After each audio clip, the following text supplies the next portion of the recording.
Braille books that are available in the Braille kit. There's also, the Braille kit that you can use to create your own literature out of Braille marks. There's shelves and DVD shelves crammed full of DVDs and VHSs outlining the children's section, all with titles on the front and descriptions on the back about those DVDs and VHSs.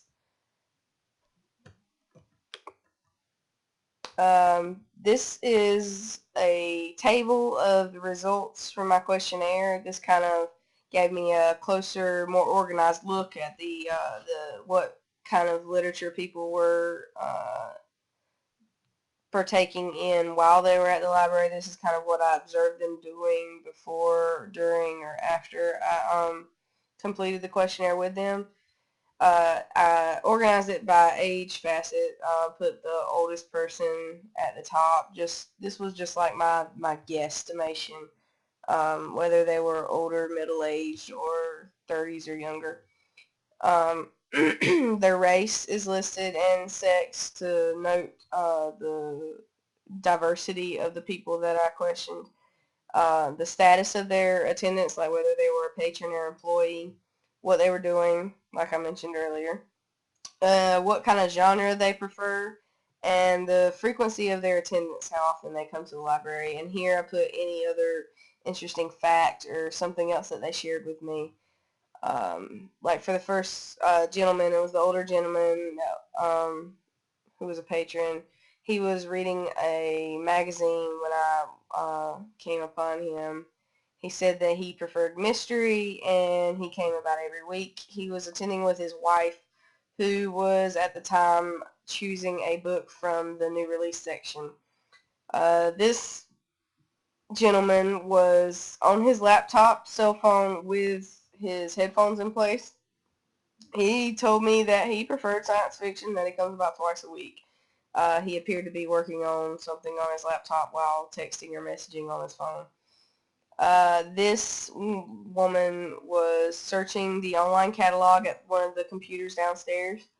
She said that she was most interested in audiobooks and that she comes to the library about every week. She shared with me that she was a former teacher for Johnson County for the vision impaired. And when I told her that I was going to special education, we ended up talking forever. This young man is an employee. He was upstairs at the desk outside the computer room. He told me that he loved young adult books and that he preferred fiction. He says that he comes to the library daily to work, but that he is a new employee at the library. This young lady was browsing the adult fiction section downstairs. She said that she liked romance novels and that she comes to the library multiple times a week, although this was her first time at the Smithfield Library because the Clayton Library was closed to the public.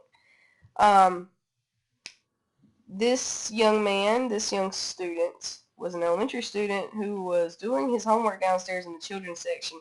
He shared with me that he loves comic books and he likes anything with a superhero. He says he comes a couple of times a week with his mom so that he could do homework.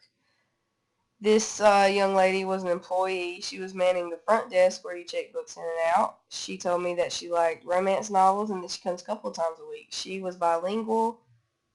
She could fluently speak, read, and write in Spanish, and she told me that this helped her a lot at work because she was able to assist Spanish-speaking patrons in gaining more access to the things that the library has for them. This young lady was in the young adult section. She loves fantasy and mystery books, and she comes about twice a week. She told me that she also enjoyed coming to utilize the quiet space to do homework for school and write papers and such. She was a high school student.